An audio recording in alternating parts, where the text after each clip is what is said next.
ರೆಡಿನಾ ಸರ್? ಮೊದಲಾಗಿ ಮೈತ್ರಿ ಪಕ್ಷದ ಅಭ್ಯರ್ಥಿಯನ್ನು ನಿನ್ನೆ ಅರೆಸ್ಟ್ ಮಾಡಿದ್ದಾರೆ. ಆ ಕಾನೂನು ಎಲ್ರಿಗೂ ಒಂದೇ. ನಾವು ಡೇ ಒನ್ನಿಂದ ಹೇಳ್ತಾ ಇದ್ದೀವಿ, ಕಾನೂನು ಮೀರಿ ಯಾರೂ ಇಲ್ಲ, ಎಬೋವ್ ದ ಲಾ ಅಂತ ಯಾರೂ ಅಂದ್ಕೊಳ್ಬಾರ್ದು. ತನಿಖೆ ನ್ಯಾಯಯುತವಾಗಿ ನಡಿಬೇಕು, ತಪ್ಪು ಮಾಡಿದವ್ರಿಗೆ ಶಿಕ್ಷೆ ಆಗಬೇಕು. ಕುಮಾರಸ್ವಾಮಿಯವರು ಕೂಡ ಇದೇ ಮಾತನ್ನು ಹೇಳಿದ್ದಾರೆ.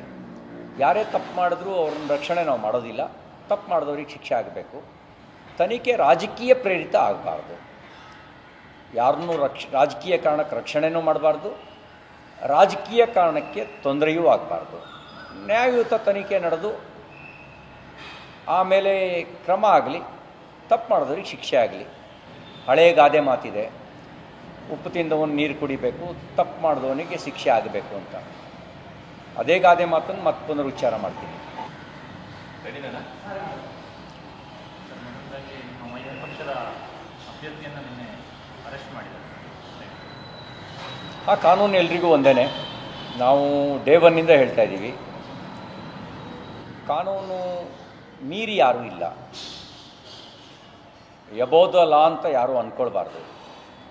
ತನಿಖೆ ನ್ಯಾಯಯುತವಾಗಿ ನಡಿಬೇಕು, ತಪ್ಪು ಮಾಡಿದವ್ರಿಗೆ ಶಿಕ್ಷೆ ಆಗಬೇಕು. ಕುಮಾರಸ್ವಾಮಿಯವರು ಕೂಡ ಇದೇ ಮಾತನ್ನು ಹೇಳಿದ್ದಾರೆ.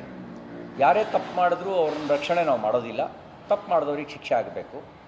ತನಿಖೆ ರಾಜಕೀಯ ಪ್ರೇರಿತ ಆಗಬಾರ್ದು, ಯಾರನ್ನೂ ರಾಜಕೀಯ ಕಾರಣಕ್ಕೆ ರಕ್ಷಣೆನೂ ಮಾಡಬಾರ್ದು, ರಾಜಕೀಯ ಕಾರಣಕ್ಕೆ ತೊಂದರೆಯೂ ಆಗಬಾರ್ದು. ನ್ಯಾಯಯುತ ತನಿಖೆ ನಡೆದು ಆಮೇಲೆ ಕ್ರಮ ಆಗಲಿ, ತಪ್ಪು ಮಾಡಿದವ್ರಿಗೆ ಶಿಕ್ಷೆ ಆಗಲಿ. ಹಳೆಯ ಗಾದೆ ಮಾತಿದೆ, ಉಪ್ಪು ತಿಂದವನು ನೀರು ಕುಡಿಬೇಕು, ತಪ್ಪು ಮಾಡಿದವನಿಗೆ ಶಿಕ್ಷೆ ಆಗಬೇಕು ಅಂತ. ಅದೇ ಗಾದೆ ಮಾತನ್ನು ಮತ್ತೆ ಪುನರುಚ್ಚಾರ ಮಾಡ್ತೀನಿ.